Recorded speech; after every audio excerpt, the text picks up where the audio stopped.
예, 평안하십니까? 복음과 율법 9번째 강의 진행하도록 하겠습니다. 자, 이 시간에는 언약의 종류 그리고 율법과는 어떠한 관계가 있는가에 대하여 강의를 하도록 하겠습니다.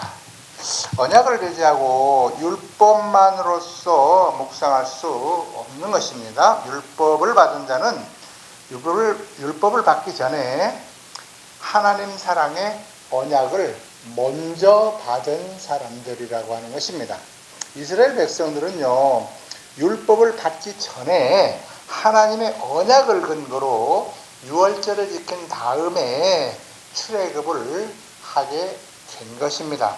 그리고 홍해를 건너므로써 성령으로 다 함께 세례를 받았다고 성경은 기록해 놓고 있습니다.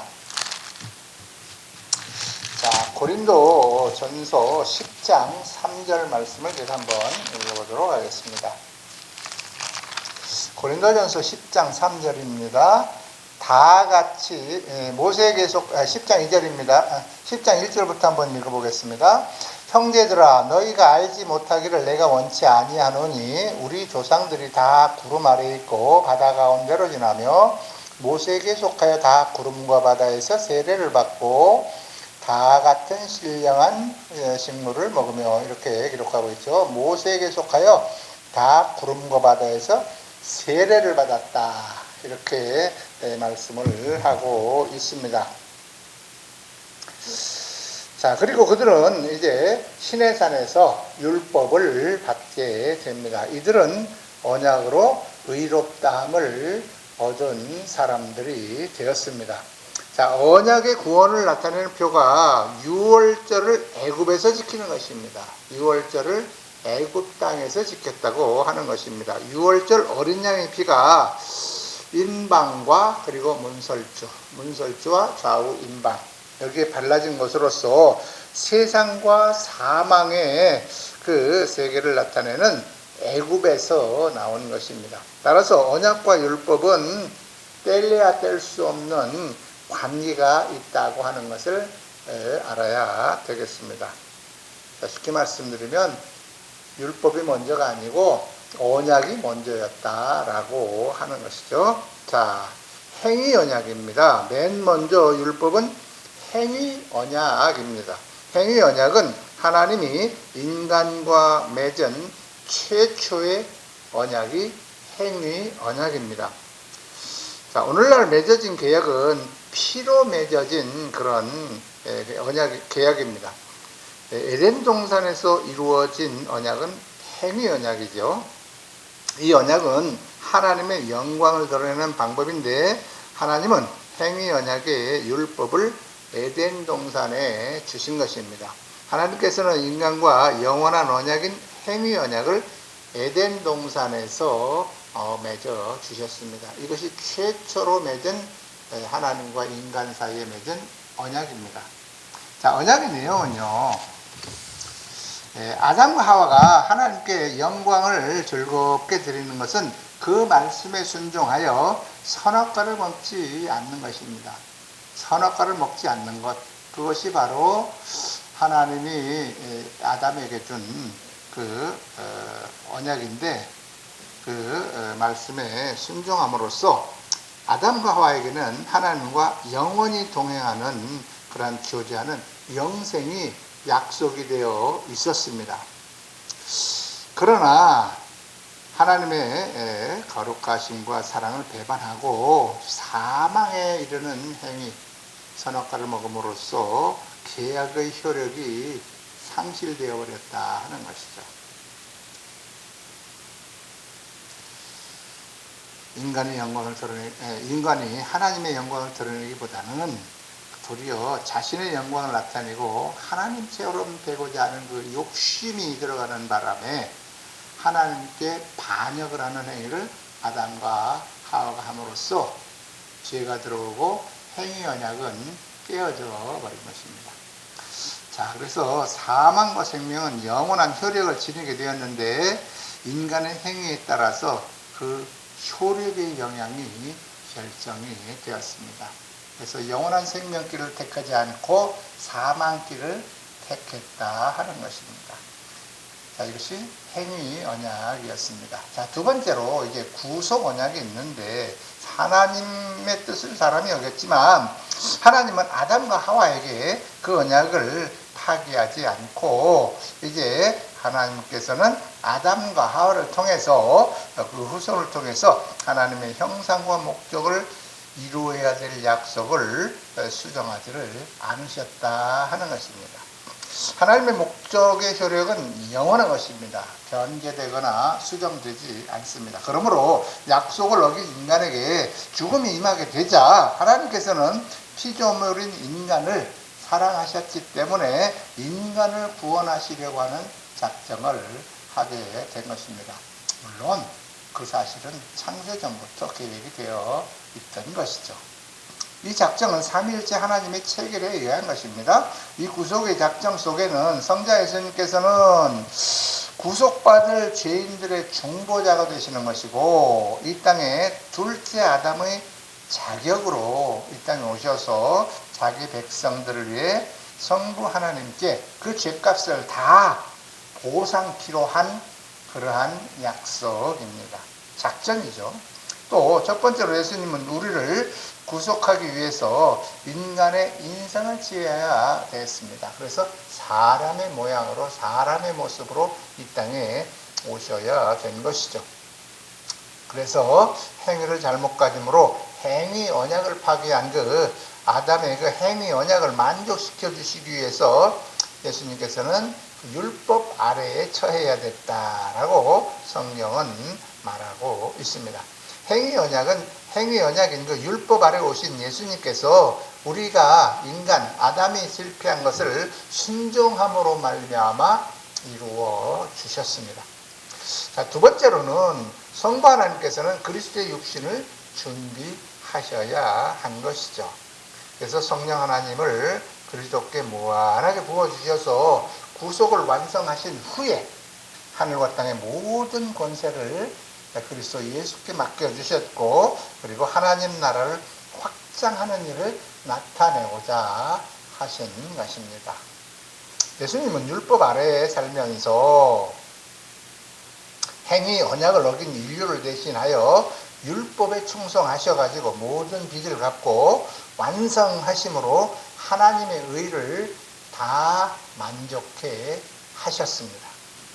자, 그리고 이제 성령 하나님께서는 어떠한 일을 하셨을까요? 이 모든 과정을 성령 안에서 영원하게 하심으로 마지막 아담인 예수께서 성취하신 뒤에 이제 그 죄 가운데 삶과 십자가에 죽으시고 부활하신 승리의 삶을 성령 안에서 모든 권세로서 우리 안에서 적용을 해 주신 것입니다.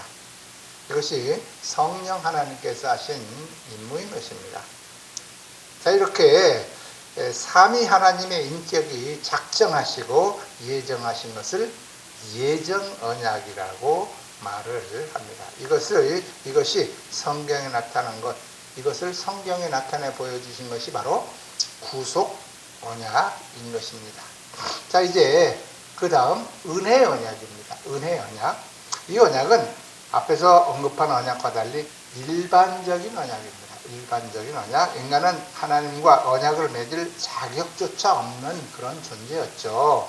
인간은 이미 죄인이 되었고 사단에 속한 사단의 노예가 되었기 때문에 어떠한 계약도 하나님과 체결할 수가 없게 되었습니다. 하지만 하나님께서 우리를 구원하시고자 우리와 일방적으로 계약을 체결하셨습니다. 우리의 의사와는 관련이 없습니다. 일방적인 것입니다.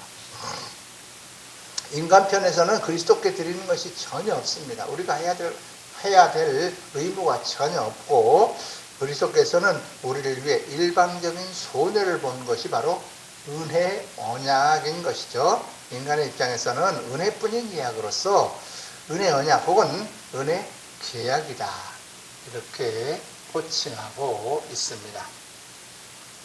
자, 은혜와 복음의 율법입니다. 자, 은혜 언약에 대한 오해에 대하여 이제 몇 가지 말씀을 드립니다. 어떤 사람들은 은혜 언약을 오해를 해가지고요, 인간이 뭔가 할 수 있는데도 불구하고 예수님께서 영광을 받으시기 위해서 일하셨다. 이렇게 왜곡시키는 경우도 있습니다. 사람이 구원받기 위해서 무엇을 할 수가 있다라고 생각하는 사람들의 말입니다. 오해입니다. 사람들은 아무것도 할 수가 없는 나약하고 무익하고 무능한 존재인 것입니다. 우리들에게는 오직 예수 그리스도를 통한 길밖에는 구원의 길이 전혀 없는 것입니다. 요즘 이제 말세가 되어서 일부 신학자들이나 목사님들이 예수 이외에도 구원의 길이 있다고 믿거나 가르치는 경향이 있습니다.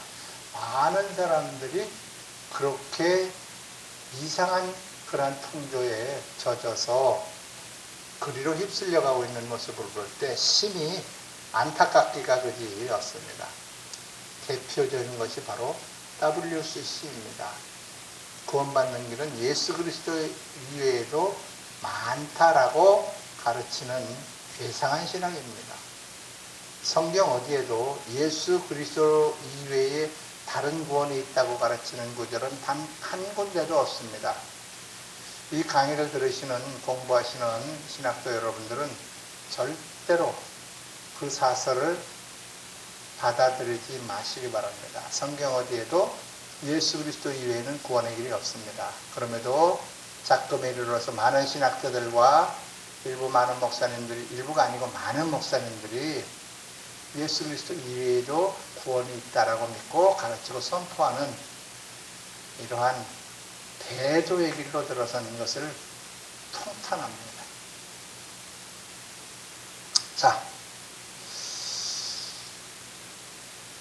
은혜의 언약의 내용에 따라서 하나님을 예배하게 되고 이웃에게 그리스도께 받은 사랑을 증거하고 섬기는 것이 우리들이 해야 되는 그러한 신앙의 행위여야 할 것입니다. 우리가 하나님을 예배하고 찬미하는 모든 것을 예수님께서 구속하신 은혜이기 때문에 우리가 하는 것입니다. 그래서 하나님께서 주신 은혜로 하나님을 찬미하고 봉사하고 충성하는 근거가 되는 것이 우리의 것으로 하는 것이 아니라고 하는 것입니다. 나의 능력과 나의 학식과 나의 재능으로 하는 것이 아니고 하나님께서 나의 주신 은혜로 하는 것입니다. 하나님은 구속받은 백성들이 하나님을 바로 섬기고 하나님의 백성으로 살 수 있는 그런 방법을 제시한 것이 바로 십계명을 비롯한 기타 생활 계명들이 되는 것입니다. 하나님께서는 이스라엘 그 백성들과 맺으신 언약의 약속에 따라서 이스라엘 백성을 거저 구원하시고 은혜의 율법인 십계명을 주신 것이죠. 그렇기 때문에 율법은 은혜의 법이고 복음의 법인 것이다. 이것이 바로 율법이라고 하는 것입니다. 자, 그 다음에 은혜 언약과 율법입니다. 예수 그리스도께서 이제 은혜 언약이 이 땅에 실현된 이후에 모든 율법이 사라진 것처럼 말하는 것은 잘못된 것입니다. 은혜 언약이 예수 그리스도로 말미암아 이 땅에 선포되었는데 실현되었는데 율법이 사라졌다, 율법이 없어졌다, 율법은 안 지켜도 된다 이렇게 말하는 것은 잘못된 것이라고 하는 것이죠. 예수님은 율법을 오히려 더 강화시켰어요. 더 명확하게 드러내어 가르쳐 주셨습니다. 하지만 이스라엘 백성들은 율법을 주신 목적을 오해했기 때문에 그 적용도 잘못한 것입니다. 예수님은 율법의 올바른 목적을 가르치셨고 그리고 율법을 바르게 해석하셨습니다. 그렇다고 율법이 부족되었거나 잘못된 것은 절대 아닙니다. 율법을 온전하고 율법은 완전한 것입니다. 부족하지 않습니다. 뭐 보충해야 될 것이 없다 그런 뜻입니다. 그래서 이 부분을 설명해 준 내용이 바로 마태복음 5장에서 7장까지 예수님이 율법의 재해석이라 하는 것입니다. 자, 그 다음에 성막과 율법에 관하여 말씀을 드리도록 하겠습니다. 자, 구약에서 출애굽기를 은혜의 책이다라고 부르고 있는데 그 속에 율법이 있을지라도 사랑 안에 하나님을 알리는 계시가 바로 율법이기 때문에 그렇습니다. 출애굽기에 보면 1장부터 19장까지는 하나님의 이스라엘 백성들, 하나님의 백성들을 구원하는 모습을 기록해 놓았습니다. 그리고 이제 20장부터 40장까지는 율법과 성막에 대한 내용이 이제 기록되어 있는데, 율법과 성막의 깊은 관계를 우리에게 보여주고 있는 것이죠. 자, 성막과 율법입니다. 성막과 율법이 실제는요, 따로 있는 것이 아니고 가장 깊은 지성소 안에 언약이 있습니다. 바로 모세에게 주신 십계명 두 돌판을 지성소에 넣어 두었었던 것이죠. 성막과 율법은 함께 사역하고 동행하고 운행하고 있는 것입니다. 하나님의 계명이 가는 곳에 요단강이 갈라졌고, 그리고 여리고성이 무너진 것입니다. 자, 그래서 율법을 통해서는 죄를 깨닫는 역할을 합니다. 인간은 계명을 온전히 지킬 수가 없었기 때문에 결국은 멸망받을 수밖에 없었죠. 이러한 입장에서 볼 때 택함 받은 자들도 불신자의 위치에 있다고 볼 수가 있을 것입니다. 하지만 불신자는 죄를 깨닫지를 못해요. 그러나 택함 받은 우리들은 율법을 통해서 죄가 무엇인지를 알게 된다고 하는 것입니다. 다시 말씀드리면 불신자들은 예수 그리스도를 믿지 않는 것이 죄라는 것을 모르죠. 유일신 하나님만을 섬겨야 되는 것이, 섬기지 않으면 죄가 된다고 하는 것을 불신자들은 모른다는 것이죠. 그러나 우리는 유일신 하나님을 섬기고 믿지 않는 것이 죄라는 것을 율법을 통해서 알 수가 있지 않습니까? 바로 그 차이라고 하는 것입니다. 자, 택함 받은 자들은 죄와 벌을 면하기 위해서 바로 이 죄를 해결할 수 있는 그 용서의 장소를 찾게 되는데, 이것이 바로 성막이며 바로 대속해주는 양을 찾게 되는 것입니다. 이제 성막을 배운 여러분들은 바로 성막에서 그 자신의 죄를 대속할 양을 가지고 와서 양에게 내 죄를 전가시키고 안수하여 그 양을 죽임으로써 내 죄가 전가되어 없어지는 것을 이제 알게 되죠. 유대는 이미 1500년 전에 하나님의 법을 받고도 불법을 행하면서도 그들은 구원받을 것으로 착각을 했었다고 하는 것이죠. 그러나 불법을 행한 자들이 회개함으로 사함 주시는 그 어린 양 예수 그리스도를 이제 발견하고 알게 되는 것이죠. 그래서 율법과 구원과의 관계는 절대로 무관하지 않다 하는 것을 알 수가 있습니다. 오늘날 복음으로 구원받았다, 복음이라는 그 미명하에 율법이 필요 없다 라고 주장하는 사람들은 잘못된 것입니다. 율법은 꼭 필요한 것입니다. 율법은 기독교인들이나 또는 믿지 않는 불신자들에게도 완전한 의를 동일하게 요구하고 있습니다. 하나님은 이 땅에 사는 모든 백성들에게 의를 요구하시는 것이죠.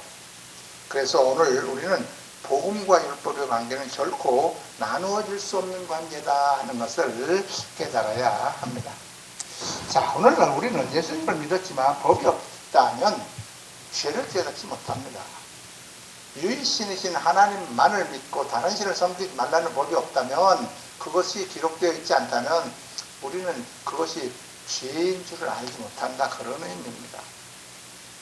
주님께서는 70번씩 7번이라도 와서 자기 잘못을 고백할 때 용서해 준다라고 이렇게 말씀을 했습니다. 또한 우리는 주께서 대속해 주신 그 십자가의 보혈이 있기 때문에 우리는 회개함으로 말미암아 용서받고 성령으로 새롭게 함을 이제 말씀과 영으로 덧입어서 그리스도의 장성한 분량에까지 우리가 자라가야 하는 책임과 의무가 주어진 그리스도인들이라 하는 것입니다. 이 시대에 율법을 무시하고 복음을 말하면서 불법을 저지르는 그런 사람들은 회개하고 자기의 두루마기를 다시 빠는 이 시대에 하나님의 거룩한 백성들이 되어야 될 것입니다. 이번 강의를 마치도록 하겠습니다. 감사합니다.